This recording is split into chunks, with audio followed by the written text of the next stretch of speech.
नमस्कार, मेरा नाम है जयपाल और हमारे साथ हमारे सहयोगी हरिश्चंद्र पटेल जी भी साथ में मौजूद हैं। और आज हम फिर आपके सामने हाजिर हैं एक नए मुद्दे के साथ, एक नए शख्सियत के साथ, और बातचीत करेंगे कुछ खास मुद्दों पर। तो हमारे साथ विशेष मेहमान भी मौजूद हैं। इनका नाम है डॉक्टर कालीचरण सनेही। ये लखनऊ विश्वविद्यालय के पूर्व हिंदी के विभागाध्यक्ष भी रहे हैं और एक अपनी संस्था भी चलाते हैं, भारतीय दलित साहित्य संस्थान के नाम से। तो सर, स्वागत करते हैं आपका। बहुत बहुत धन्यवाद चैनल पर बहुत बहुत धन्यवाद। तो सवालों का सिलसिला एक बार फिर से, जैसा कि हम लोग ये कोशिश करते हैं कि पहले वरिष्ठ जनों से शुरुआत करें, तो हमारे वरिष्ठ सहयोगी ही शुरुआत करेंगे। आप सवाल पूछें। सर, आजकल अमेरिका भारत के लोगों को वापस भेज रहा है। जी। वीज़ा की प्रॉब्लम बताते कि बहुत हमारे यहाँ अवैध तरीके से लोग रह रहे हैं। जी। ये बहुत दिनों से रह रहे हैं। जी सर। तो इसमें क्या भारत सरकार कुछ कर करके इनको वहाँ रोक सकती है या ये फिर यहीं रहेंगे? इस पर आपकी क्या राय है, कैसे क्या हो सकता है? देखिए, ये ज्वलंत मुद्दा है जो अप्रवासन की समस्या है। देखिए, हम अपने देश को, एक और तो हमारे शास्त्रों में ये लोग कहते हैं कि यहाँ देवता भी जन्म लेने के लिए तरसते हैं, बड़ा पुण्य प्राप्त करते हैं तब कहीं भारत में जन्म होता है। लेकिन आज हम जो देखें, कबीर का जो सच है, कबीर कहते थे तू कहता कागज़ की लेखी और मैं कहता आँखन की देखी। तो आँखों का देखा ये है कि इस देश में जो सबसे समुन्नत राज्य माने जाते हैं, गुजरात है, तमिलनाडु है, पंजाब है, हरियाणा है, यहाँ के लोग ही इस देश को छोड़ने के लिए तैयार हैं। अपना जगह जमीन सब बेच करके और यूरोप में, अमेरिका में, कनाडा में बसना चाहते हैं, जाना चाहते हैं। इस मुल्क में रहना नहीं चाहते। बोलो, इस मुल्क में तो जो यहाँ के मूल निवासी हैं उनको मरना खपना है, उनका ये देश है, उनके पास संसाधन इतने नहीं है कि वो कहीं जा भी सकें। तो ये मुद्दा है असल में। जब बाहर जो है, जैसे गिरमिटिया गए, पहले गिरमिटिया गए हैं तो वो मजदूर थे सब पूरे के पूरे, जो फिजी गए, सूरीनाम गए, तमाम ट्रिनिडाद वगैरह में गए हैं, वो मजदूर वर्ग से लोग थे और एग्रीमेंट पर गए थे। अब जो जा रहे हैं, अब अधिकांश मतलब जो संपन्न परिवारों के लोग हैं। अभी मैंने देखा कि जब कल भारत वापसी हुई अमृतसर में, तो कितने अपमानजनक तरीके से भेजा गया है। कुछ लोग कह रहे हैं इसमें भारत का अपमान हुआ। अरे भाई, अपमान तो आपकी संस्थाएं करा रही हैं जिन पर ये जिम्मा है कि यदि कोई बाहर जाना चाहता है, उसके पास वैध पासपोर्ट हो, तमाम कागजात हों उसके पास, तो तुम्हारी एजेंसियां, जो भारत की एजेंसियां हैं, वो कैसी हैं कि जाकर के दलालों के हाथ बिक जाती हैं और जाकर के वहाँ उनको इस तरह से फर्जी कागजात उपलब्ध करा दिए जाते हैं और वो बाहर चले जाते हैं। मैं भी अमेरिका गया, कुछ देशों की यात्रा पर गया, तो सारे कागजात चेक किए जाते हैं। लेकिन ये सब जो कबूतरबाजी है, इसमें सब पूरा बड़ा एक दल है भारत का जो मिला हुआ है। ये पहले भी मुद्दा उठा था और कई दलाल पकड़े भी गए थे, लेकिन उस पर भारत सरकार कोई एक्शन नहीं लेती है और जाकर के वो फिर अवैध तरीक़ों से जाते हैं, कनाडा, अमेरिका, यूरोप में जाते रहते हैं।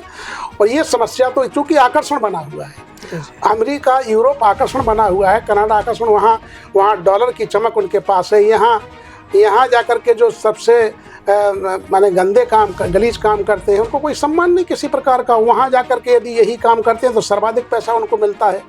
तो इस देश में ये जो लोग संपन्न लोग हैं रहना नहीं चाहते। देखिए, भारत के सर्वाधिक जो संपन्न लोग हैं उनके बच्चे सब पढ़ रहे हैं, मंत्रियों के, विधायकों के, सरकार के तमाम जो वैसे आलोचना करेंगे। मैं तो यहाँ तक कहता हूँ कि वामपंथी लोग भरी आलोचना करते हैं, मार्क्सवाद, पूंजीवाद की आलोचना करेंगे, लेकिन उनके बच्चे, उनके नाती पोते सब अमेरिका, कनाडा और ऑस्ट्रेलिया में पड़े हुए हैं, यूरोप में पड़े हुए हैं।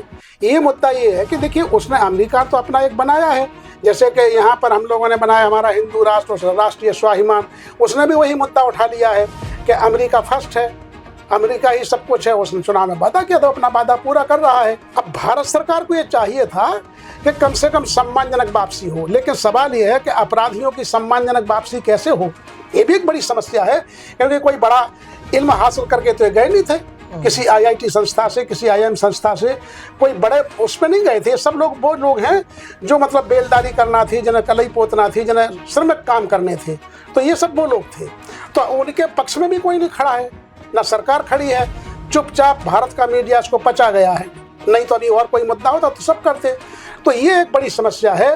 अच्छा, बहुत डिस्कशन हो रहा है बड़े पैमाने पर। बताया तो ये गया है कि लगभग 7 लाख इस तरह के भारतीय वहाँ हैं जो अवैध कागजों के ऊपर वहाँ पर रह रहे हैं, उनको भी निकाला जाएगा। तो वो अपने मुल्क में काम कर रहे हैं, लेकिन हमें अपने मुल्क में, हम ना तो, देखिए मजे की बात है, ना तो हम उच्च डिग्री धारियों को रोक पा रहे हैं और ना मजदूर को रोक पा रहे हैं। मुझे सबसे बड़ी बात तो ये है कि ये भारत जो है प्रतिभाओं का पलायन ही नहीं हो रहा है, श्रमिक का, क्योंकि बहुत श्रमिक सस्ता रहता है, श्रमिकों का पलायन हो रहा है।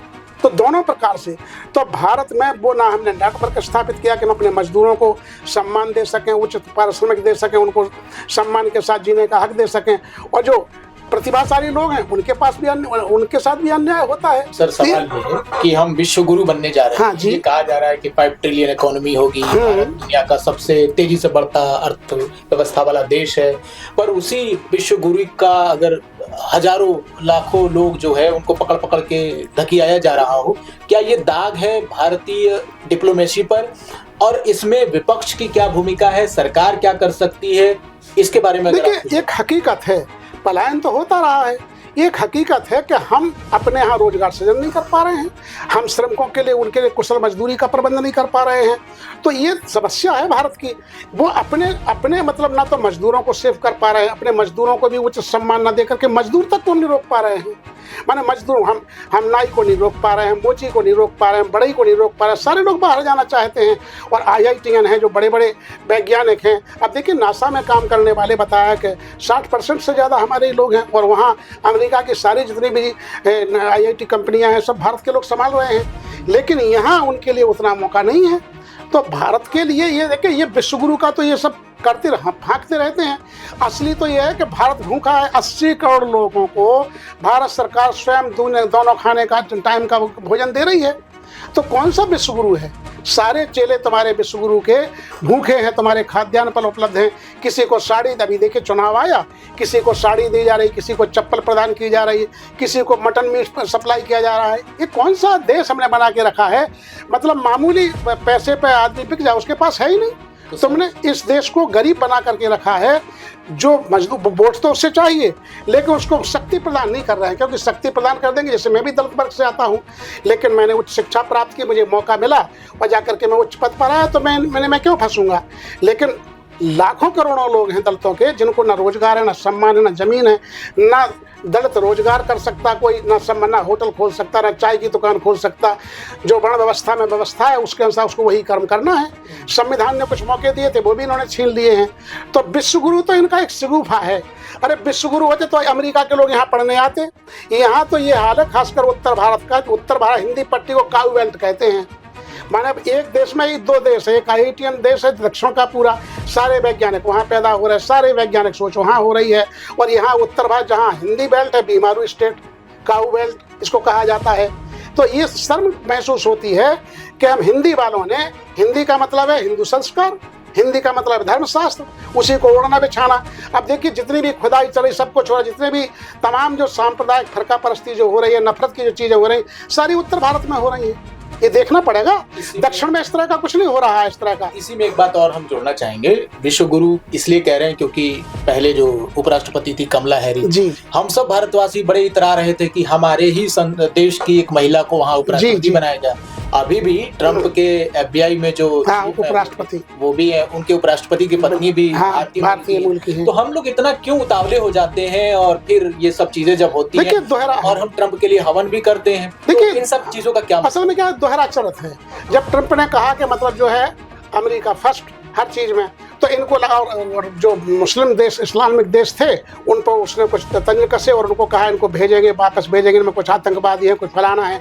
तो यहीं के जो भक्त थे, जो तथाकथित राष्ट्र भक्त थे, तो वो सरकार के भक्त थे, वो बड़ा खुशियां मना रहे थे कि ट्रंप को वहाँ आना चाहिए, ट्रंप को। लेकिन जब ट्रंप ने उसी कानून के तहत यहाँ वापसी कर दी है, अब ये परेशान है। इन्हीं के, अब गुजरात के बहुत लोग आए हैं पहली फ्लाइट में, करीब 30-33 लोगों को बताया गया है। इतना ही पंजाब के लोग हैं, हरियाणा के लोग हैं। तो ये एक बड़ी विचित्र बात है कि ये दोहरा चरित्र रखते हैं। माने इनके लिए देखिए, यहाँ यदि प्रधानमंत्री सोनिया शपथ लेती तो सुषमा स्वराज जी अब नहीं है देश में, लेकिन वो कह रही थी हम सिर मुड़ा लेंगे, हम किसी विदेशी को नहीं देख सकते। लेकिन यदि जब ब्रिटेन के प्रधानमंत्री सुनक बने तो यहाँ जाकर के बड़ी खुशियाँ मनाई गई, बहुत खुशियाँ मनाई गई। कमला हैरिस को वहाँ टिकट मिला, बहुत खुशियाँ मनाई गई। तो ये दोहरा चरित्र है इनका। इनको कहीं मौका मिल जाए बाहर तो बड़ा कहेंगे कि भाई उपराष्ट्रपति की, ट्रंप के जो उपराष्ट्रपति उनकी पत्नी भारत की हैं, इस पर मुग्ध हो रहे हैं। लेकिन क्या किसी इंग्लैंड के, किसी और देश का यदि कोई यहाँ है, उसको इस तरह का मौका है? सब पूरी दुनिया ने देखा है। कि इटालियन कह के किस तरह से करते हैं। तो प्रतिभाओं का ना तो तुम देश की प्रतिभाओं का सम्मान करते हो जाति व्यवस्था के तरफ, केवल तुम्हें अपनी जाति के लोग प्रिय हैं, तथाकथित उच्च जाति के लोग प्रिय हैं, वही सारे गुणों संपन्न, वही सब कुछ। मैं तो ये कहूँगा सारा जो यहाँ पर जो ये जो जंजाल फैला हुआ है, पाखंड फैला हुआ है, बाबा साहब ने कहा था कि कोई हिंदू है तो उसकी जाति है, और जाति है तो हिंदू धर्म का मतलब है कि यदि आप हिंदू हैं तो कोई ना कोई आपकी जाति होगी, और जब आपकी जाति होगी तो किसी से ऊंची होगी, किसी से नीची होगी, क्योंकि समान नहीं हो सकती। ब्राह्मणों में भी तमाम उपजातियां हैं, क्षत्रियों में उपजातियां हैं, और शूद्रों में तो हजारों कर डाली हैं। तो हिंदू होने का मतलब है कि आपकी कोई जाति है, और जाति होने का मतलब है कि आपके यहाँ वर्णानुक्रम है, किसी से आप ऊंचे हैं, किसी से नीचे हैं, बराबर के हो ही नहीं सकते हैं। ये सच्चाई है। तो ये सच्चाई है। तो ये क्या करते हैं कि यदि इस देश में, बाबा साहब ने कहा था, इस देश में यदि लोकतंत्र को सही रूप में हमें समुन्नत करना है, लोकतांत्रिक देश बनाना है, तो हमें जो हिंदू धर्म शास्त्र हैं उनमें जो अनइक्वलिटी है, असमानता है, जो बंधुता का सवाल ही नहीं उठता है, तो इसको हमें मिटाना होगा। संविधान हमें एक समझ रहा है, सब बंधु हैं, लेकिन धर्म ये कह रहा है कि नहीं नहीं, तुम चंडाल हो, तुम फलाना हो, तुम क्षत्रिय हो, तुम पूजनीय हो, तुम तिरस्कृत हो, तुम अस्पृश्य हो। ये विभाजन है। तो लोकतंत्र में सबसे बड़ी बाधा। अब बाबा साहब से पूछा गया कि जाति कैसे मिटेगी, तो उन्होंने कहा था कि जाति धर्म का आधार है, और धर्म का आधार हिंदू धर्म ग्रंथ है। जब तक हिंदू धर्म ग्रंथ रहेंगे तब तक जाति भी रहेगी और वर्ण भी रहेगा।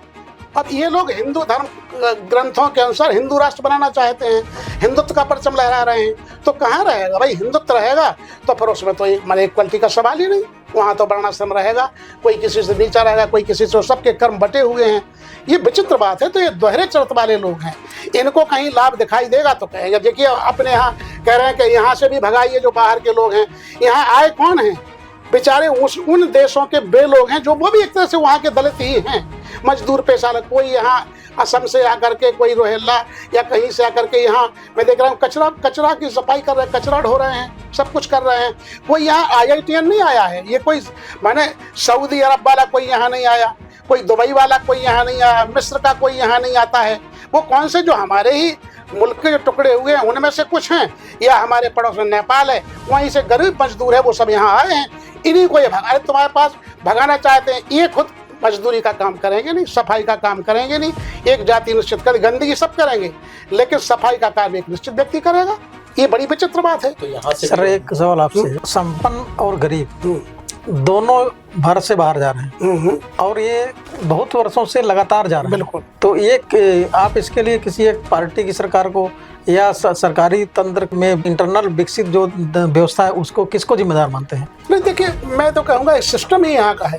देखिए मनमोहन सिंह की सरकार थी, उस समय कबूतरबाजी के तमाम प्रकरण पकड़े गए। तो जहाँ के निवासी पंजाब के वो थे, पंजाब से ही सबसे ज़्यादा इस तरह का होता है, हरियाणा से होता है, गुजरात से होता है, ये सब। तो मतलब ये है कि यहाँ सरकार किसी की भी रहे, ये सरकार किसी की भी रहे, अच्छा ये है सरकार से पूछ के जाते नहीं। अब लोग जो है, लेकिन हाँ तुम्हारी जो सरकारी एजेंसियां हैं जिन पर जिम्मेदारी है, जिनके पास विदेश विभाग है, जिनके पास ये सब देखने का मौका है, जो वीजा देख रहे हैं, उनको चाहिए कि भाई वो अपने नागरिकों को, अब देखिए हमारे जाकर के कुछ रूस में लोग गए थे, वहाँ जाकर के उसने सेना में जबरिया भर्ती कर लिए और जाकर के यूक्रेन में मर रहे हैं। माने ये तो अमेरिका से भी विचित्र किया। भाई अमेरिका में कोई युद्ध नहीं, लेकिन माने तो ये तो अभी रूस का हम देख रहे हैं कि वहाँ पर जबरिया सेना में जितने लोग वहाँ लगा कि अवैध लोग आए हुए हैं, ये सब वही लोग हैं। तो ये जो है यहाँ, ये सरकार किसी की भी हो, सिस्टम आपने डेवलप नहीं किया। उन दलालों को क्यों नहीं पकड़ते हो, उनको जेल में क्यों नहीं डालते हो जो यहाँ से करते हो? तो जिनका नेटवर्क अमेरिका में भी है, जिनका कनाडा में भी है, जिनका यूरोप के देशों में नेटवर्क बना हुआ है, कौन से लोग हैं? उनको पकड़ा जाना चाहिए। अमेरिका को भी पकड़ना चाहिए उनके देश में जो इस तरह का काम कर रहे हैं। ये अब देखिए अमेरिका कहता है हमारी बड़ी चाक चौबंद व्यवस्था है। इतना सब होने के बाद, इतना टेक्नोलॉजी विकसित होने के बाद, ना तो इंग्लैंड इसको रोक पा रहा है, ना अमेरिका रोक पा रहा है। वहाँ भी सब सुराग मिल जाते हैं, लोग जा रहे हैं। तो ये बड़ी विचित्र बात है कि देखिए प्रतिभाशाली लोग तो इसलिए लोग रहे कि सब मंत्रियों और सरकार के ही लोग हैं, अधिकांश लोग वहीं पढ़ रहे हैं, वहीं उनको इस देश में नहीं रहना है। इस देश में तो उन्हें इस देश को बर्बाद करके रखना है, अच्छी एजुकेशन देना नहीं है। यहाँ तो मंदिर बनाएंगे, हजारों करोड़ का, कुंभ में देखिए हजारों करोड़ रुपए बहा दिए। भाई यदि कोई तुम स्मारक बनाते तो वो कम से कम काम था, जैसे बहन जी ने यहाँ स्मारक बनाया, या ताजमहल बना हुआ है, कुतुब मीनार बनी हुई है, जामा मस्जिद बनी हुई है, इनसे अर्निंग तो हो रही है। अब कुंभ बताइए, नहाने में सब निकल जाना है आस्था के नाम पर। आपने कुंभ की चर्चा की, कुंभ में तो सरकार इस चुनाव में लोगों से वादा करके आई थी कि हम कुंभ लगाएंगे, हिंदू राष्ट्र बनाएंगे, ये तो सारे उसके अपने एजेंडे हैं। जी जी। उससे जनता से सहमति ली थी कि हम ऐसा काम करेंगे, तो उन्होंने वोट दिया तो सरकार बनी। तो उस जनता की सहमति वाले एजेंडे उनको आगे बढ़ा रहे हैं। इससे जनता का विरोध का कोई है नहीं। देखिए, जनता से इस तरह का कोई जनमत सर्वेक्षण तो होता नहीं। सवाल ये है कि सरकार मुख्य कार्यक्रम लेकर के बैठी है। और जैसे चंद्रशेखर जी ने पार्लियामेंट में सवाल उठाया अभी परसों, उन्होंने कहा कि रविदास जयंती पे खर्च करोगे इतना आप अम्बेडकर जयंती पे खर्च करोगे, इतना जा करके मुसलमानों का कोई त्योहार पे खर्च करोगे, अजमेर शरीफ पे कोई आयोजन उस पर खर्च करोगे। तो ये इनका हिंदू राष्ट्र माने हिंदू महकमे को बढ़ाना है। हजारों भाई तुम यदि अब देखिए प्रधानमंत्री जी का डुबकी लगाई है, तो भाई तुम जा करके मुसलमानों का भी, यदि तुम एक तो धर्मनिरपेक्ष देश है, तुम्हें किसी धार्मिक कृत्य में शामिल नहीं होना चाहिए। प्रधानमंत्री की शपथ लेकर के, मुख्यमंत्री होकर के भी तुम्हें शपथ ले ली है, या फिर तुम सारे धार्मिक अनुष्ठानों में जाओ, तुम गुरुद्वारे पर भी जा करके वहां पर जाओ, वहां पर भी लंगर जीमो, वहां पर भी सब करो, इसी तरह से अजमेर शरीफ जाओ, सब जगह करो। तो नहीं, चूज कर लिया है। तो एक धर्मनिरपेक्ष जो स्वरूप है देश का, संविधान ने जो दिया है, उसको तार तार कर रहे हैं लोग। ये अपना बना लेते हैं कि भाई अब बताइए, मतलब कोई सर्वे तो हुआ नहीं, तमाम हम देख रहे हैं, तमाम प्राइवेट चैनल सब दिखा रहे हैं कि किस तरह से लोग परेशान हैं, किस तरह आस्था के नाम पर, अशिक्षा के नाम पर। अब देखिए, वहाँ अधिकांश जाने वाले लोग ग्रामीण लोग हैं, ग्रामों का देश है। अब ये कह रहे हैं, जैसे मान लीजिए इनकी संख्या, यद्यपि भीड़ 10 को नहीं दिखाई देती है, यदि 1 लाख है तो 10 लाख दिखाई देंगे। अरे भाई, आज तो वैज्ञानिक युग है, तुम जाकर के इंची टेप से नाप क्यों नहीं लेते हैं? 100 व्यक्तियों की एक जगह खड़ा करिए और देखिए कि इतना जगह है, इसमें कितना आएगा। तो एक वैज्ञानिक आंकड़ा तो हो। ये कुछ नहीं है केवल सिर्फबाजी। अब माना कि इन्होंने कहा कि 40 करोड़ आएंगे, लेकिन 100 करोड़ लोग फिर भी तो नहीं जा रहे। भारत माने तुम्हारे प्रधानमंत्री के वही इन सबकी घोषणाएं जो हुई हैं कि कम से कम 40 करोड़ लोग कुंभ में जाएंगे, माने 100 करोड़ लोग फिर भी नहीं जा रहे। और तुम कहते हो कि 80% हिंदू हैं। इसका मतलब है कि हिंदू ही यदि पहुंच जाए तो कम से कम 90 करोड़ तो पहुंचना चाहिए। तो कितनी बड़ी सिगुफाबाजी है, ये सब झूठ का प्रपंच है। सर एक सवाल, चंद्रशेखर अगर सत्ता में आएंगे तो भी हो सकता है कि इससे ज्यादा रविदास जयंती पर खर्चा करें। वो खर्चा कर सकते हैं। दूसरा सवाल है कि जब हम गांव में, आपने गांव का सवाल उठाया, गांव के लोग आते हैं, गरीब आते हैं, गांव के हर घर में जो पंडित जी लोग या महाराज लोग जाते हैं, वो पूरी कहानियां बताते हैं, वहां से एक एक आदमी से बताते हैं कि साहब समुद्र का मंथन हुआ था, तो वहाँ सांप का मुंह जो है राक्षसों को दे दिया गया था, फिर वहाँ समुद्र अमृत निकला तो देवताओं ने अमृत पिया, एक राक्षस पा गया था, उसका विष्णु ने गला काट दिया। तो अगर इनको पूरा बताकर जस्टिफाई करके बता रहे हैं तो सर उसके बाद भी अगर लोग जा रहे हैं अगर अमृत के लिए युद्ध लड़ रहे हैं, तो युद्ध जब लड़ते हैं तो वहाँ तो लाशें गिरती हैं, देखिए लोग मरते हैं। सवाल तो इसके लिए कैसे उनको जिम्मेदारी, उन्होंने सब बता के किया है कि जैसे कि गाँव है। अब गांव में, जैसे मैंने अपने गांव से सूचना ली है, झांसी के पास मेरा गांव है, मैंने हमारे गांव से, जिसकी आबादी कम से कम 2-2.5 हजार है, मैंने हमारे गांव से कितने लोग कुंभ में गए, तो बताया है कि 10 भी नहीं गए, 10 लोग भी नहीं गए। मतलब ये, अच्छा दूसरा ये है, कुछ तो उस तरह से नहीं जाते हैं, दूसरा है राजनीतिक कारण भी होते हैं, तीसरा ये है कि यदि पढ़ा लिखा व्यक्ति है तो इन चीजों में, भाई गुलामगिरी भी तो पुस्तक है, बाबा साहब के बोलियां में हम उनको प्रचारित करें। माने हमारे सोशल मूवमेंट की कमी है। जैसे आप देख रहे हैं यूपी में जाटो समाज बहुत जाकर के सक्रिय है और जीवंत भी है, वो ज्यादा झांसे में नहीं फंसता, यादव समाज भी नहीं फंसता है, क्योंकि वो बहुत जागृत है, वो नहीं सोचता इन चीजों को। मतलब ये है कि जो लोग ये अपना हजारों परसा, हम अपने लोगों के बीच में जाकर के गुलामगिरी की बात बताएं, बाबा साहब के वॉल्यूम की बात बताएं, हिंदू धर्म में जो पाखंड है उसके बारे में बताएं, कबीर ने क्या कहा उसके बारे में बताएं, रविदास जी ने क्या कहा, ये भी। अच्छा दूसरा ये है कि कहें किससे, माने इनके लिए तो ये है कि वो तो कहीं, अब हमारे आदमी हैं झांसी के पास, लेकिन पंजाब में पड़े हुए खेत जोत रहे हैं, पंजाब के लोग जाकर के अमेरिका को संभाल रहे हैं, और यहाँ पूर्वोत्तर के लोग जाकर के और पूर्वांचल के लोग पंजाब को संभाल रहे हैं, वो वहाँ जाकर के फैक्ट्रियाँ संभाल रहे हैं कनाडा में, और यहाँ के लोग उनके खेत संभाल रहे हैं। ये बड़ी विचित्र बात है। मैं आपको थोड़ा सा रुकना चाहूंगा। इसमें सवाल ये है, जिस आडंबर और जिस दिखावे और जिस धर्म की आप बात कर रहे हैं, रविदास जी, अंबेडकर जी और कबीर जी, ये तीनों आडंबर के खिलाफ काफी ज्यादा बोलते हैं। और आज वही आडंबर के सबसे बड़े द्योतक बनते जा रहे हैं। आप देखिए कि गांव में, शहरों में, जहाँ कहीं मूर्तियां हैं, उन पर अगरबत्तियां चलाई जा रही, माले पहनाए जा रहे हैं, भगवान की तरफ पूजा जा रहा है। तो जो आदमी भगवान का विरोध करता रहा पूरे जीवन, वही उसी आदमी को भगवान बनाकर पूजा जा रहा है। आप उसी आडंबर के खिलाफ लड़ते थे, तो इसमें जो इतना कंट्रडिक्शन है, आप इसको कैसे देखते? असल में देखिए, एक तो सवाल ये देखिए, हम देखते हैं कि बुद्ध जो है मूर्ति पूजा के खिलाफ थे, लेकिन बुद्ध उसी से आया है, बुद्ध परस्ती उसी से आई है। सर्वाधिक दुनिया में किसी की मूर्तियां हैं तो बुद्ध की हैं, वो उसके खिलाफ थे। कबीर भी इसके खिलाफ थे। कबीर की स्वयं गद्दी बना दी हम लोगों ने, खुद मठ बना दिए, हमने बराबर की व्यवस्था कर दी है। दूसरा ये है कि जब हमें 33 करोड़ देवताओं से अलग कर दिया, उनके ब्रह्मा विष्णु से अलग कर दिया, जब कर दिया तो हमें भी जो हमारा, अब भगवान का मतलब यहाँ ये है कि बहुत बड़ा मतलब आइकॉन जो है, तो उनके लिए आइकॉन ज्योतिबा फुले हैं, उनके लिए आइकॉन जाकर के पेरियार साहब हैं, उनके लिए आइकॉन जाकर के कबीर साहब हैं। तो उनको वो उसी रूप में पूछते हैं, उतना सम्मान देने, क्योंकि उनके पास तो और कोई है नहीं। जैसे हमने देखा कि ट्रेडिशन में गाँव में दलितों के या शूद्रों के जो देवता हैं वो मड़िया मामूली रहती थी, 4 गुम्बे ईंट रख लिए और उसी में किसी बेरी के नीचे, किसी पीपल के नीचे, किसी नीम के नीचे देवता होता था, क्योंकि मंदिर में तो जा नहीं सकता था। ये तो अब जाकर के डेवलप हुआ है। तो मतलब ये है कहने का कि वो, जैसे अब देखिए अभी अमित शाह ने जो भाषण दिया पार्लियामेंट में, ही तो कहा कि अम्बेडकर अम्बेडकर अम्बेडकर, क्या रट लगा रखी है, भगवान का नाम लेते तो है। तो लोगों ने कहा कि भाई हमारे लिए तो यही भगवान है, तुम यदि भगवान को सर्वशक्तिमान मानते हो तो हमारे लिए सर्वशक्तिमान कबीर साहब हैं, हमारे लिए सर्वशक्तिमान ज्योतिबा फुले हैं, हमारे संत गाडगे हैं, हमारे लिए जाकर के गुरु नानक देव हैं, हमारे लिए ये सब कुछ हैं। तो अब हाँ, ये बात श्रद्धा है, हम चूंकि श्रद्धा के तरीके अलग अलग हैं, लेकिन वो कुछ रिचुअल, चूंकि भारत इस तरह से कसा गया है, इस तरह से बनाया गया है कि अब देखिए बुद्ध में जो है महायान शाखा है, वो भी सब इसी में कर लगी हुई है।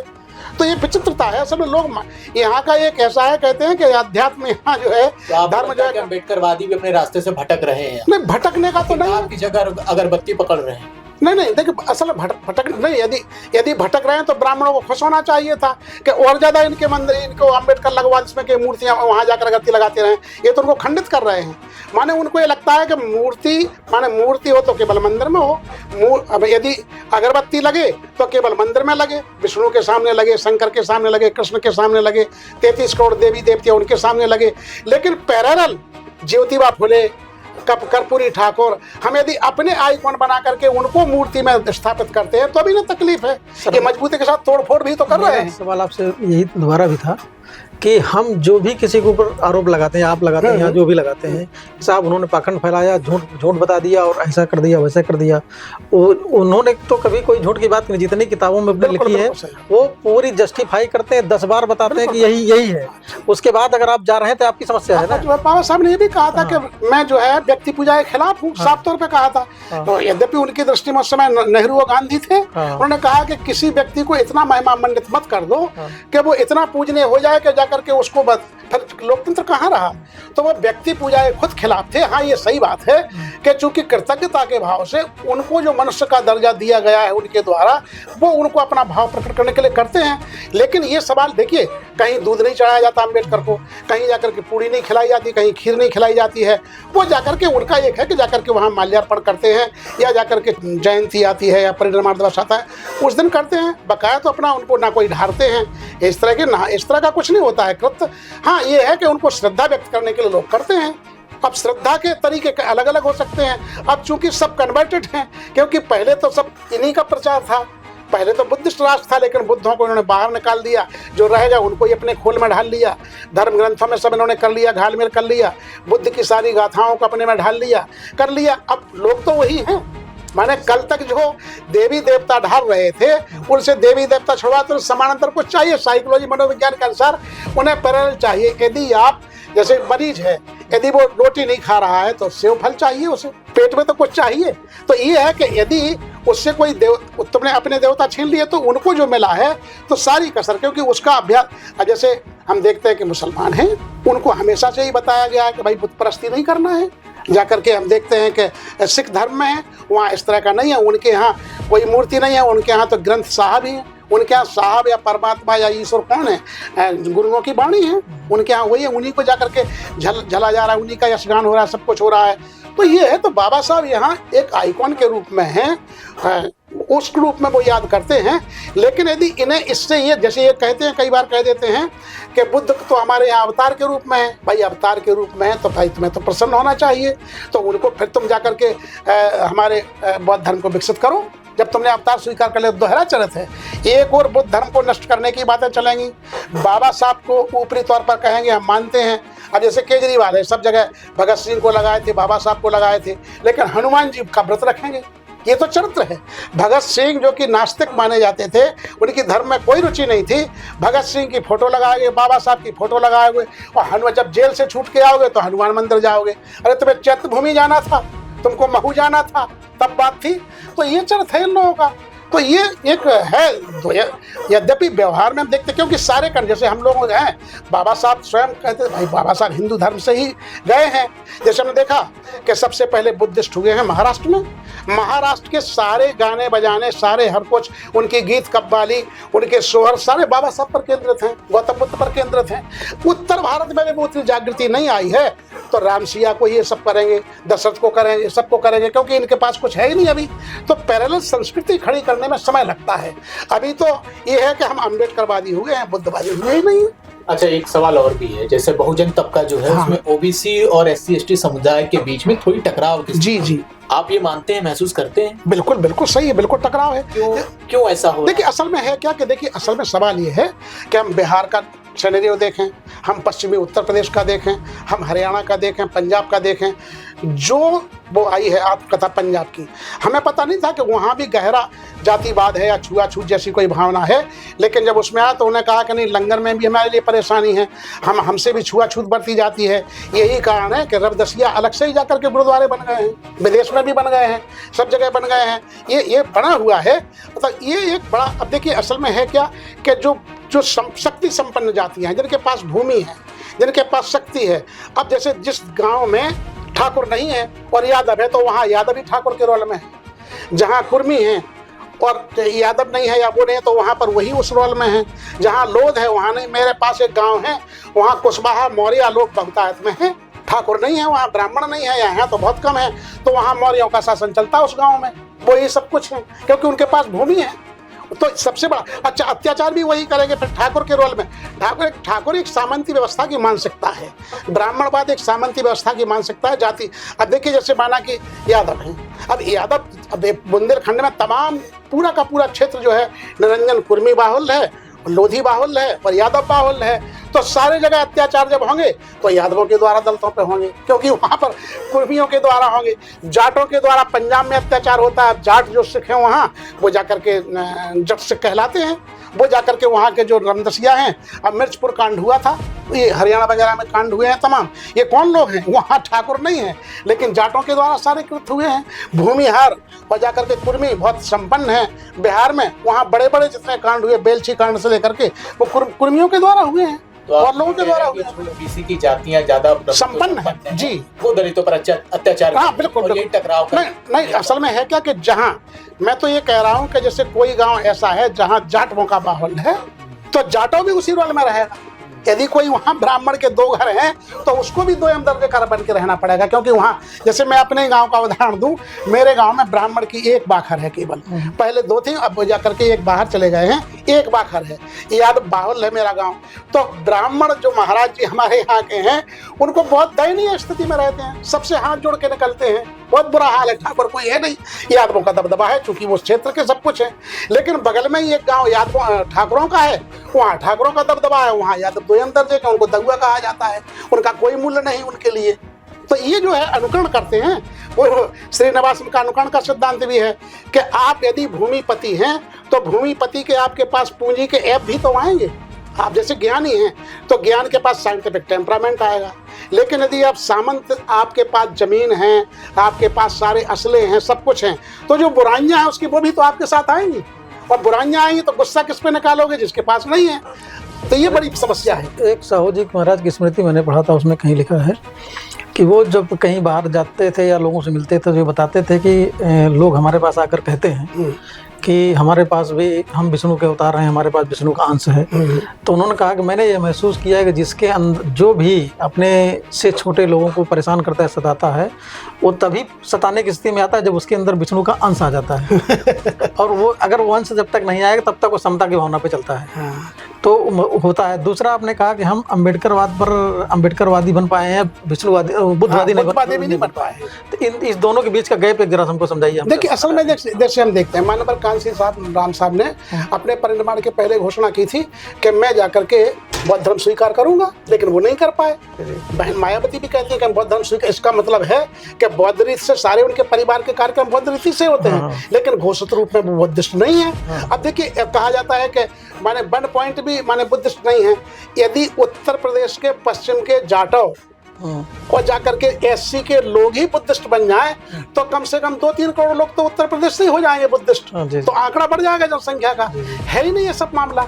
माने हम लोग केवल नमो बुद्धाय कह देने से नहीं होता है, हमें फिर संस्कार सारे अपनाना पड़ेंगे, कॉलम लिखना पड़ेगा। दूसरा है कि केंद्र में सरकारें रही हैं, कांग्रेस की रही है, इन शरणों की रही है, प्रधानमंत्री वही रहे हैं, तो उन्होंने कोई ऐसी सुविधा डेवलप नहीं की है। एक हुआ दिखा करके रखा कि बुद्धिस्ट बनोगे तो जाकर के तुम्हारे जो आरक्षण के अधिकार छीन लिए जाएंगे। वो तो अच्छा है कि महाराष्ट्र में सांस्कृतिक आंदोलन बहुत तेज है, रफ्तार का है, तो उन लोगों ने उसको नहीं जाने दिया। और जाकर के ये सब विश्वनाथ जी की जब सरकार थी, उस समय विश्वनाथ प्रताप सिंह की सरकार, उन्होंने कहा था कि 9 बौद्ध हैं, उनका भी आरक्षण जारी रहेगा। तो सरकार यदि संसाधन बढ़ाती है तो कोई समस्या नहीं, लेकिन ये समस्या है कि हम अम्बेडकरवादी हैं। लेकिन असल में मैं बताऊं कि यदि अम्बेडकरवादी आप हैं, ये भी एक है, जैसे ही आप अम्बेडकरवादी हैं तो स्वतः यदि आप अम्बेडकर की शरण में हैं, तो अम्बेडकर साहब किसकी शरण है? बुद्ध की शरण में। तो बात तो वही है।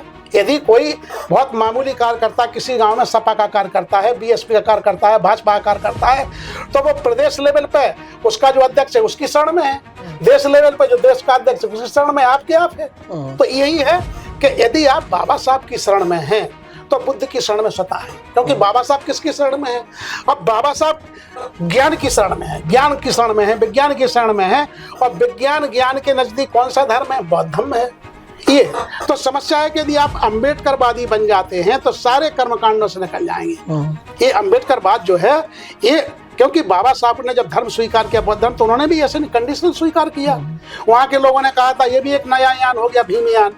वहाँ के तमाम जो ट्रेडिशनल बुद्धिस्ट हैं उनको बड़ा ऐतराज था कि अभी तो 3 यान थे, महायान और ये वज्रयान और तीसरा यान जो हीनयान, ये थे। लोगों ने कहा गुस्से में और व्यंग में कहा ये भीमयान हो गया, क्योंकि 22 प्रतिज्ञाओं के साथ हुए थे। तो बाबा साहब के अनुयायी हैं, वो विष्णु को नहीं मानते हैं, वो यहाँ विष्णु का अवतार बुद्ध को घोषित कर दिया इन लोगों ने। तो ये बड़ी तो मैं तो मानता हूँ कि केवल अम्बेडकरवादी हो जाना माने ज्ञान मार्ग पर चलना। आप यदि ज्ञान के मार्ग पर हैं तो आप अम्बेडकरवादी हैं, किसी भी जाति के हों। आप ज्ञान के मार्ग पर हैं तो आप साइंटिफिक टेम्परामेंट की बात है, ये हमने विकसित नहीं किया। बाबा साहब ने कहा था कि यदि साइंटिफिक टेम्परामेंट हमें अपने नागरिकों में नहीं पैदा किया, अब सरकारें क्या कर रही हैं? सरकारें जातिवाद का पोषण कर रही हैं, सरकारें वर्ण का पोषण कर रही हैं। अब देखिए, केजरीवाल ने कहा कि हम पुरोहितों को देंगे, हम जाकर के सबको जाकर के 18,000 रुपए देंगे, ये तो और उसको पाबंद बना दिया। मतलब जो है ये वैसे ही परेशान लोग थे, हमें जाकर के कम से कम धार्मिक अनुष्ठान और धार्मिक प्रतीकों को बनाना था, और हमने जाकर के जगह जगह खड़े कर दिए हैं। अब आप देखिए, किसी भी पार्क में लखनऊ में देखता हूँ मस्जिद कोई बनी मिलेगी, कोई बौद्ध विहार बना मिलेगा, कोई गुरुद्वारा बना मिलेगा, सारे जगह हिंदू टेम्पल बने मिलेंगे, सारे जगह। क्या यहाँ पर लखनऊ महानगर में क्या बुद्धिस्ट नहीं रहते हैं? लेकिन किसी पार्क में आपने देखा, एक पार्क जरूर विकास नगर में मैंने देखा है, वहाँ बुद्ध का बना लिया है, तो वहाँ बड़ा मुकदमा चला, बड़ी मुश्किल से उन लोगों ने बचा पाया किसी तरह से। इनके सारे पार्कों में वही विराजे हुए हैं, ये कोई नहीं। तो ये बड़ा विचित्र है कि हिंदू राष्ट्र घोषित केवल नहीं है, सारे काम तो हिंदू राष्ट्र के ही चल रहे हैं, सारा का सारा हिंदू राष्ट्र। केवल 2 करोड़ जाटों से ही क्यों अपेक्षा करते हैं कि वो बुद्धिस्ट बन जाएं? क्या केवल जाटो ही बुद्धिस्ट? नहीं, मैं ये नहीं कहा। असल में होता ये है कि बाबा साहब के समय तो ये था कि जाटो समाज या जाकर के जो तथाकथित हमारा एससी का समाज है उत्तर प्रदेश का, जो सर्वाधिक मायावती जी का जो जाति का समाज है, वो जगजीवन राम के साथ जुड़ा था। और जगजीवन राम सबसे बड़े विरोधी थे बाबा साहब के। महाराष्ट्र के जो जगजीवन राम की जाति के लोग हैं, वो अभी भी जय भीम कहने में उन्हें गुरेज होता है, वो जय भीम नहीं कहते हैं। वो जो जाकर के रमदसिया हैं, वो नहीं मानते बाबा साहब को, उस तरह से नहीं मानते हैं। तो वहाँ भी महारों में और चमारों में चला ये वर्चस्व। तो ये इस तरह माना जाता था कि भाई बाबा साहब तो महारों के हैं, लेकिन उत्तर प्रदेश ने साबित किया कि बाबा साहब यहाँ सबसे ज्यादा उन लोगों ने अपनाया जो जगजीवन राम के साथ थे। जगजीवन राम जब तक जनता रहे सारे वोट उन्हीं को जाते थे, कभी कोई नहीं घुस पाया। जगजीवन राम के अंत के बाद फिर मानवर कांसीराम साहब आए सारे। मैं ये नहीं कह रहा हूँ कि केवल वही क्यों न माने, भाई ब्राह्मण भी माने। भाई जो भी बुद्धि से तेज है, जो भी अंधविश्वास में विश्वास नहीं करता है, जो भी पाखंड में विश्वास नहीं करता है, वो अघोषित रूप में भैंसे ही है। ये सबका कर्म है, सबको चाहिए। हाँ, ये सही बात है कि देखिए स्वीपर समाज है, खटिक समाज है, धानुक समाज है, ये जातियां हैं। अम्बेडकरवाद वहां नहीं पहुंचा है अभी कि ये अम्बेडकरवाद जो अपना चुके हैं, खासकर जाटा, उनका भी धर्म बनता है, ये उनका भी कर्तव्य बनता है कि जो तमाम समान धर्मा जातियां हैं उनको बाबा साहब के पैर जोड़े। वहाँ वाल्मीकि को खड़े कर दिए, कहीं सोहेल देव जी को खड़े कर दिए, कहीं उदा देवी को खड़े कर दिए। ये सब करते रहते हैं लोग। अभी मैं देखा कि जो और डोमिनेंट जातियां हैं यहाँ, जिसको आप कह रहे हैं को ठाकुर ग्रुप में आते हैं, यादव कुर्मी और ये जो होते हैं, इनको बीच में मैं जहाँ बैठता हूँ, जब भी जैसे बुद्ध की कोई चर्चा शुरू करता है, छेड़ से छेड़ता है। दर एक दलितों का वो है, क्या कहते हैं, वो गौतम बुद्ध दलित थे। तो गुजरात में मैं एक जगह बैठा था, इससे वहाँ चर्चा हुई थी। किसी ने बताया कि भाई गौतम बुद्ध कुर्मी थे, उनकी माँ शायद कुर्मी थी और उनके पिताजी मौर्य थे। मौर्य इसीलिए सम्राट अशोक ने भी उनका वो थे। तो वहाँ से 4-5 कुर्मी तुरंत बौद्ध दीक्षा ले लिए, अब बौद्ध हो गए। अब वो बौद्ध का प्रचार कर रहे हैं, साहब हम गौतम बुद्ध जी कुर्मी थे, क्या कहते हैं, हम लोग इनके साथ आना चाहिए, इनका ये हो है। तो अभी जो संदेश जाता है, जैसे हम किसी जाटों से उम्मीद करते हैं, तो लोग उधर वाले भी कहते हैं भाई ये तो जाटो लोग हैं, और उनके घर में जो धर्म की पूजा होती है तो वो सोचते हैं कि ये लोग छोटे होते हैं, इनके साथ नहीं जाना चाहिए। ये चूंकि जाति विभाजन इतना तगड़ा रहा है कि मतलब बड़ा विचित्र है। मतलब ये तो आप छोड़िए, मतलब ये है कि जाटो समाज का आदमी भी गाजीपुर के जाटों को नीचा समझता है, बुलंदशहर का। अब ये कुर्मियों में देखा होगा, धार पार, मतलब हमारी जो जाति है, हमारी जाति के लोग छतरपुर के लोगों को नीचा समझते हैं, छतरपुर के लोग और आगर के नीचा समझते हैं। एक ही जाति में विभाजन है, तो ये बड़ा विचित्र है। अच्छा, दूसरा ये है कि असल में बात है क्या कि ये जो आपने कहा है, देखिए विनीत विक्रम बौद्ध का नाम सुना होगा, सतना के थे, और वो उस जमाने में 1925 में पैदा हुए वो, और मुझे लगता है 80-90 तक वो रहे। कुर्मी समाज के सर्वाधिक चर्चित बौद्धिस्ट थे वो, लेकिन उनको जाकर के भी एक PhD हुई है उन पर। मैंने उन पर एक आर्टिकल लिखा है, विनीत विक्रम बौद्ध। वो जाकर के जो कोठार है वहाँ पर, इलाहाबाद में रीवा मार्ग पर, वहाँ उनका अंतिम संस्कार हुआ था, देव कोठार में। वो कुर्मी समाज के बड़े आइकॉन रहे, लेकिन चक्कर कुर्मी समाज ने उपेक्षित कर दिया। अब देखिए, मैं तो ये कह रहा हूँ कि यहाँ सर्वाधिक उत्तर प्रदेश का जो आंदोलन है वो ओबीसी के हाथ में था। यहाँ देखिए चंद्रप्रकाश जिज्ञासु, यहाँ जाकर के छेदीलाल साथी, यहाँ जाकर के जितने भी लोग रहे हैं अधिकांश, देखिए मैं देखता हूँ ललन सिंह यादव, रामस्वरूप वर्मा, ये सारे के सारे लोग, बिहार में जाकर कर्पूरी ठाकुर, ये सारे के लोग ओबीसी, इनके ही जिम्मे था पूरा का पूरा मूवमेंट। पेरियार साहब स्वयं ओबीसी, लेकिन बीच में कुछ ऐसा लगा कि ओबीसी के लोग जो है, जब से कुछ इस तरह का जो धार्मिक आस्था का जामा पहनाया है, एक विशेष प्रकार की एक विशेष विचारधारा की सरकार आई है, सारे लोग उसी तरफ चले गए हैं। सर, लेकिन आप जहाँ राजनीतिक ढांचे में आप देख रहे हैं, राजनीतिक ढांचे में अगर देखेंगे तो बहुजन समाज पार्टी जब शुरुआती दौर में खड़ी हुई तो उसमें ओबीसी का बहुजन समाज पार्टी में कुर्मी जाति और समाजवादी पार्टी में कुर्मी जाति, जब यादव से प्लस हुआ और उधर मुसलमान आजम खां प्लस कर लिया, ये दोनों यही पार्टियां तभी खड़ी हुई। और जैसे सत्ता में आई, सबसे ज्यादा क्या कहते हैं कि उसको इन्हीं को साइड कर दिया। और अब आज जब इन लोग हट कर वहाँ चले गए, भाजपा में चले गए, सारे चौराहों पर लोग कहते हैं कुर्मी भाजपा सरकार बनाए, हम लोग पिटवा रहे हैं। असल में होता यह है कि मानवर कांसीराम का जो मूवमेंट था बहुजन का, और वो तथाकथित जो बहुत पिछले स्तर पर जातियां थी, जो शासियां पड़ी हुई थी, उन्होंने उनको शक्ति संपन्न किया। यादवों को जोड़ा, लोधियों को जोड़ा, कुर्मियों को जोड़ा, पालों को जोड़ा, सारी मौर्या को जोड़ा, यही ताकत बनी थी। इसी को जाकर के फिर बाद में लोगों ने तोड़ डाला, और हमारी कमी के कारण तोड़े हैं। आज बीएसपी कमजोर क्यों हुई है? बीएसपी के सारे कद्दावर नेता जो मानवर कांसीराम के मूवमेंट से जुड़े थे, आज दूसरी पार्टियों में गए हैं। हम उत्तर प्रदेश सपा के अधिकांश जो जीते हुए सांसद हैं, उनमें अधिकांश बीएसपी मूवमेंट के हैं। सर, मैं तो ये संभाल, मतलब हम जो है, हमारा जो नेतृत्व है, जब अच्छी तरह से टैकल नहीं कर पाता तो यही होता है। एक घटना मैं जानता हूँ, अपने मेरे यहाँ इलाहाबाद की है। काशीराम साहब गांव में जाकर साइकिल से जाते थे, मीटिंगें करते थे। तो वहाँ पर फार्मो के पास में गांव है, वहाँ पर जनरल कास्ट के लोग थोड़ा ज़्यादा रहते हैं। तो जब मीटिंग करके दिन में आए तो शाम को जाएं तो वो लोग उनके घर उनको फीड दें। तो उसके बाद फिर क्या कहते हैं, लोग मीटिंग में जाना बंद कर दिए। तो काशीराम साहब गए थे, एप्लीकेशन लगे कचहरी में रिपोर्ट लिखवाने के लिए। थाने में रिपोर्ट भी नहीं लिखी जा रही थी, मार भी खा गए, रिपोर्ट भी नहीं लिखी जा रही। तो वहाँ पर किसी ने उनको बताया कि उनको जाइए, जंग बहादुर पटेल जी वहाँ वकालत करते हैं, उनसे मिल लीजिएगा। तो गए तो जंग बहादुर पटेल नंदलाल जी दोनों साथ ही बैठते थे। जी। उनको उन्होंने एप्लीकेशन दिया तो कि मारपीट हो गई। तो अब इनका जमींदार घराने थे, तो उनके लिए तो वही सामान्य सी बात थी। तो उन्होंने कहा कि चलिए FIR तो लिख जाएगी, लेकिन अब मामला क्या है, हम चल के देखते हैं। तो दूसरे दिन जंग बहादुर जी और काशीराम वगैरह सब, काशीराम जी सब लोग साथ में गए वहाँ जहाँ मीटिंग हुई थी। मीटिंग में गए तो उनको काशीराम जी को लोग देखे तो डर के मारा सब अपने घरों में भागे जा रहे। फिल्मों में सीन होती है, दरवाजा बंद कर लें, दरवाजा बंद कर लें। जब भी कुछ दूरी से पीछे से वो भी आ रहे थे, जंग बहादुर जी को जो उन्होंने देखा तब आ रहे साहब आगे तो उनके साथ बैठे लोग।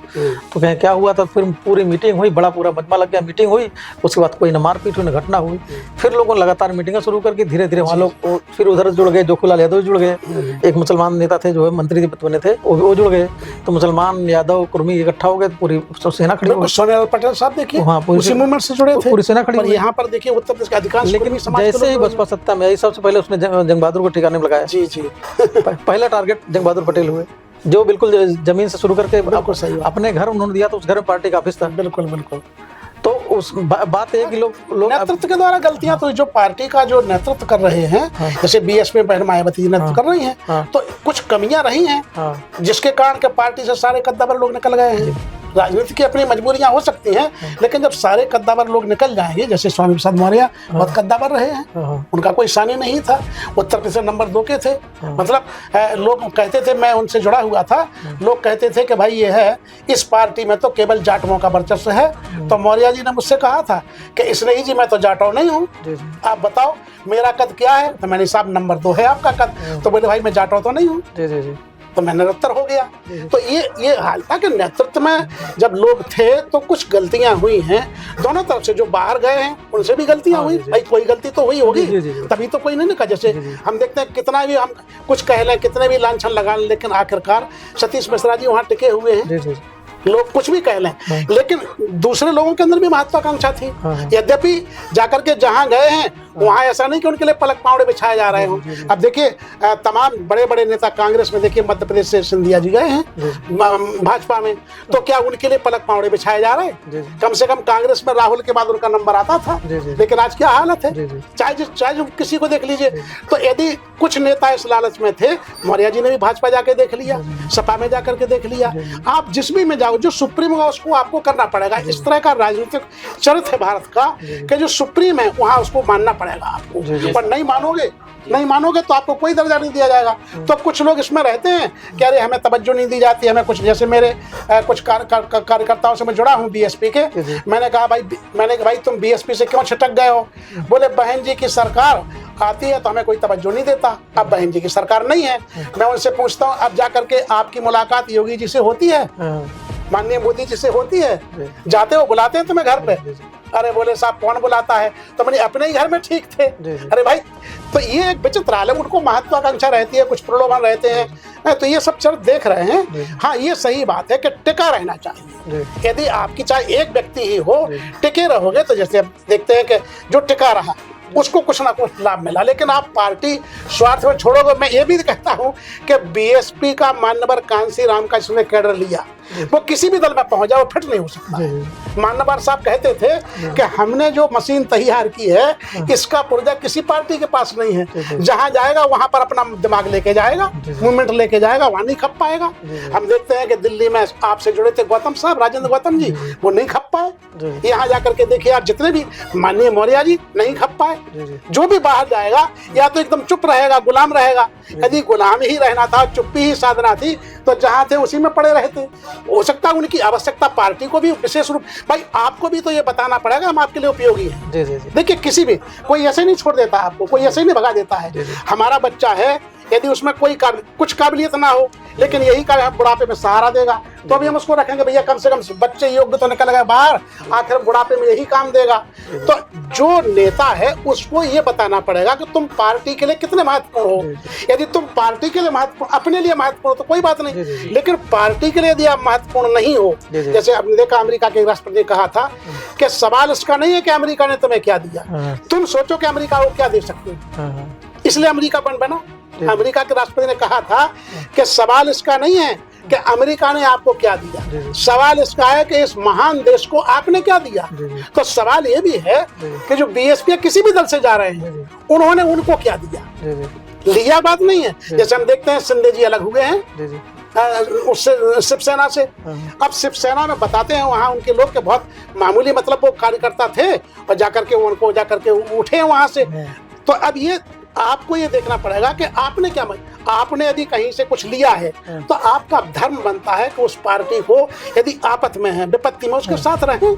यदि नहीं रहते हैं तो ये राजनेताओं का चरित्र है जो कहीं भी सफल नहीं होगा, जहां भी जाएंगे यही हाल रहेगा। हम देखते हैं, हम लोग बड़ा आशा लगा रहे थे, मैं मूलतः मध्य प्रदेश से हूँ, मैं आसान में था कि सिंधिया जी को मुख्यमंत्री का पद मिलेगा, एक ऐसा नाम रख दिया, वहाँ मोहन यादव जी मुख्यमंत्री हैं, दूर दूर तक इनका नाम नहीं है।